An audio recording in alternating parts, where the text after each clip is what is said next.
जय श्री कृष्ण। राधे राधे दोस्तों। आज की हमारी कथा है कि धनतेरस पर क्यों दीपदान किया जाता है। इसके पीछे एक बहुत ही सुंदर और रोचक कथा है।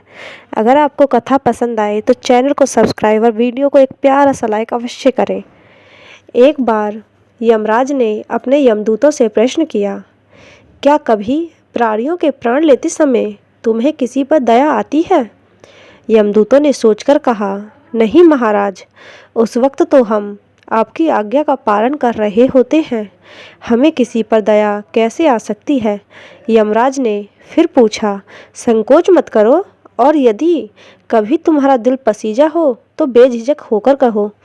तब यमदूतों ने कहा, सचमुच एक घटना ऐसी है जिसे देखकर हमारा हृदय पसीज गया था।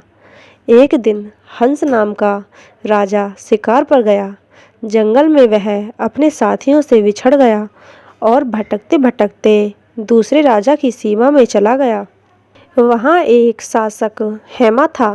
उसने राजा हंस का बहुत आदर सत्कार किया। उसी दिन राजा हेमा की रानी ने एक पुत्र को जन्म दिया। ज्योतिषियों ने नक्षत्र गणना करके बताया कि यह बालक विवाह के 4 दिन बाद ही मृत्यु को प्राप्त हो जाएगा। राजा हंस ने आज्ञा दी कि इस बालक को यमुना के तट पर एक गुफा में ब्रह्मचारी के रूप में रखा जाए। उस तक स्त्रियों की परछाई भी नहीं पहुंचनी चाहिए। किंतु विधि का विधान कुछ और ही था। संयोग से राजा हंस की पुत्री यमुना के तट पर चली गई और वहां जाकर उसने उस ब्रह्मचारी के साथ गंधर्व विवाह कर लिया। विवाह के चौथे दिन उस राजकुमार की मृत्यु हो गई। उस नवविवाहिता का करुण विलाप सुनकर हमारा हृदय कांप गया कि ऐसी सुंदर जोड़ी हमने कभी नहीं देखी थी। वे कामदेव तथा रति से कम नहीं थे। इस युवक के प्राण लेते समय हमारे आंसू भी नहीं रुक पाए थे।